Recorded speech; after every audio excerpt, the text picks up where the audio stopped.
வணக்கம். தமிழ் ஃபுட் கார்னர்ல தேங்காய் பொடியும் அந்த தேங்காய் பொடியை வச்சு தேங்காய் பொடி நெய் இட்லியும் தேங்காய் பொடி தோசையும் பண்ண போறோம்.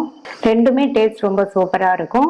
குழந்தைங்களுக்கு இந்த மாதிரி செஞ்சு கொடுத்தோம்னா ரொம்ப விரும்பி சாப்பிடுவாங்க.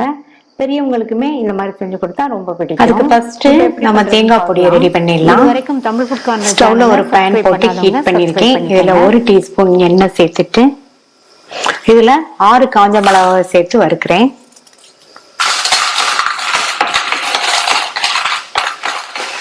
மிதமான தீயில வச்சு மிளகாவை கருகிராம வறுத்துக்கணும். மிளகாய் வறுபட்டுச்சு. இதை தனியா எடுத்து வச்சுட்டு இதுல 1/4 கப் துவரம் பருப்பு சேர்க்கிறேன். இந்த பருப்பை நல்லா சிவக்க வறுத்துக்கலாம்.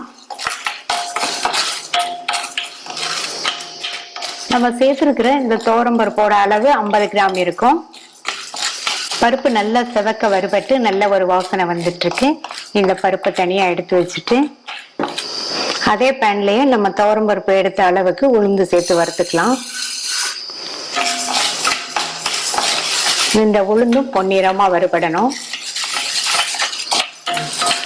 உளுந்தும் நல்லா பொன்னிறமா வறுபட்டுச்சு. இதையும் எடுத்து வச்சுட்டு 1 டேபிள் ஸ்பூன் கொத்தமல்லி விதையை சேர்த்து வறுத்துக்கலாம்.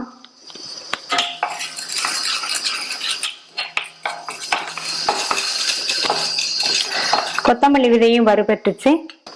இதுல 1/4 டீஸ்பூன் பெருங்காய பவுடர் சேர்த்து வறுத்துக்கங்க. கொத்தமல்லி விதை நல்லா வறுபட்டதுக்கு அப்புறமா பெருங்காய பவுடர் சேர்த்து வறுத்தா போதும். நீங்க கட்டி பெருங்காயம் வறுக்கிற மாதிரி இருந்தா 1 டீஸ்பூன் எண்ணெய் சேர்த்து காஞ்ச மிளகாய் வறுக்கிறதுக்கு முன்னாடியே அந்த கட்டி பெருங்காயத்தை வறுத்துட்டு அப்புறமா மற்றதை வறுத்துக்கங்க. இப்ப இதையும் தனியா எடுத்து வச்சுட்டு அடுத்து அதே பேன்லயே 1 கப் தேங்காய் துருவலை சேர்த்து இந்த தேங்காய் துருவல் உள்ள ஈரப்பதம் போய் நல்ல கலர் மாதிரி வர வரைக்கும் வறுத்துக்கங்க.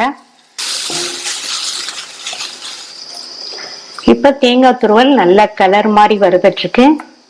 இந்த அளவுக்கு வறுத்துக்கங்க. இப்ப இதையும் தனியா எடுத்து வச்சுக்கலாம். இப்ப வறுத்து வச்சதெல்லாம் நல்லா ஆறிடுச்சு. கொஞ்சம் கூட ஈரமே இல்லாத ட்ரையான மிக்ஸி ஜார் எடுத்துக்கங்க.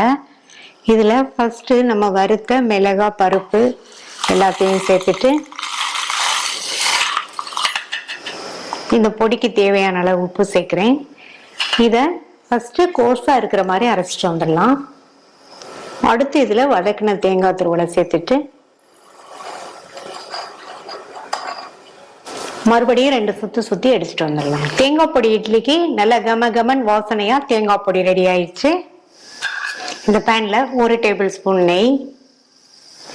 நெய் உருகினதும் இதுல 1 டீஸ்பூன் கடுகு பொரிஞ்சதும் 2 பெரிய பல் பூண்டை நல்லா நசுக்கிட்டு சேர்த்துக்கங்க. இந்த பூண்டு வதங்கட்டும். வதங்கி நல்ல ஒரு வாசனை வரட்டும்.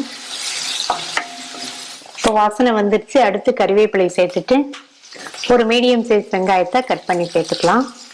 இந்த வெங்காயம் ஓரளவு வதங்கி வரட்டும்.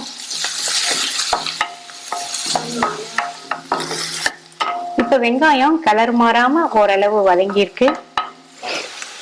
5 இட்லிய இந்த மாதிரி கியூப்ஸா கட் பண்ணி சேர்க்கிறேன்.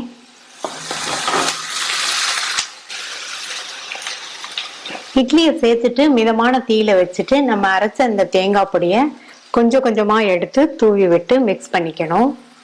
இப்ப கொஞ்சம் சேர்த்திருக்கேன். மிக்ஸ் பண்ணிட்டு மறுபடியும் சேர்த்துக்கலாம்.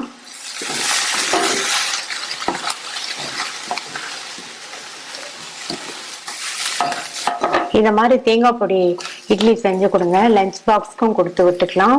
டிஃபன் பாக்ஸ் காலியாகி வந்துடும். பிள்ளைங்க விரும்பி சாப்பிடுவாங்க. ஒரே மாதிரி இட்லி பண்றதுக்கு இந்த மாதிரி செஞ்சு கொடுக்கலாம். உங்களுக்கு எவ்வளவு தேவையோ அந்த அளவுக்கு சேர்த்துக்கங்க. நான் 5 டேபிள் ஸ்பூன் அளவுக்கு கொஞ்சம் கொஞ்சமா தூவி சேர்த்திருக்கேன்.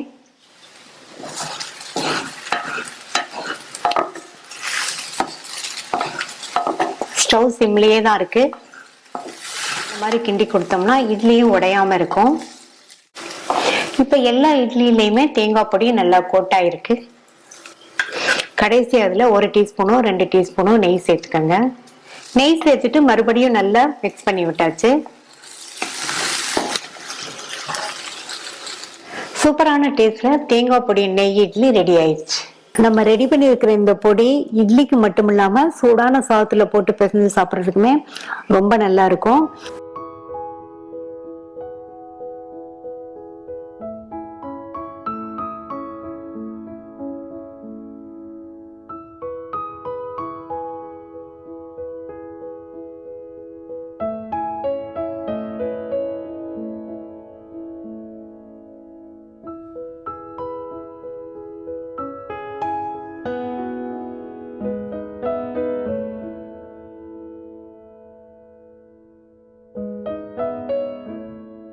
அடுத்து பொடி தோசை ஊத்துறதுக்கு தோசைக்கல் போட்டு சூடாயிடுச்சு. தோசையை ஊத்திடலாம். இந்த தோசையை ரொம்பவும் மெல்லிசாவும் இல்லாம ரொம்பவும் திக்காவும் இல்லாம நார்மலா நம்ம விடுற தோசை மாதிரி ஓரளவு லைட் திக்னஸ்க்கு விட்டுட்டு தோசையை சுத்தியும் தோசை மேலையும் கொஞ்சமா எண்ணெய் சேர்த்துக்கங்க. எண்ணெய் சேர்த்து ஒரு மூடி வச்சு மூடி வச்சிருங்க. தோசை ஒரு சைடு வேகட்டும். மேலையும் நல்லா ட்ரை ஆகி வந்துடும். தோசை அந்த சைடு வெந்துருச்சு. ஸ்டவ்வை நல்லா சிம்ல வச்சிருங்க. மேலையுமே நல்லா ட்ரை ஆகி வந்திருக்கு. நம்ம ரெடி பண்ண தேங்காய் பொடியை மேலே இந்த மாதிரி பரவலாக தூவி விட்டுருங்க. தோசையோட எல்லா பக்கமும் தேங்காய் பொடியை தூவி விட்டாச்சு. அடுத்து இது மேலே நெய் சேர்த்துக்கலாம். ஸ்டவ் சிம்லேயே தான் இருக்கு. நான் நெய் சேர்த்துருக்கேன். இதுக்கு பதில் நீங்க மேல தேங்காய் எண்ணெய் சேர்க்கறதுனால சேர்த்துக்கங்க, அதுவும் நல்லா இருக்கும். சிம்லேயே ஒரு 2 நிமிஷத்துக்கு இருக்கட்டும். இப்ப 2 நிமிஷம் ஆயிடுச்சு. இந்த தோசையை வந்து நம்ம ஃபர்ஸ்டே மூடி போட்டு வேக வச்சதுனால திருப்பி போட வேண்டியதில்லை, எடுத்துடலாம்.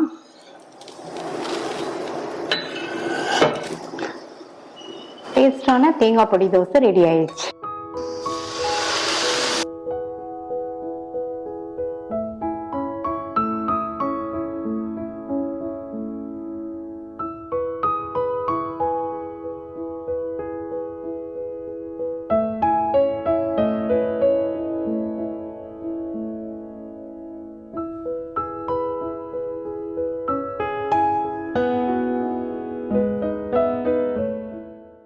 ட்ரை பண்ணி பார்த்துட்டு உங்க கமெண்ட்ஸை சொல்லுங்க.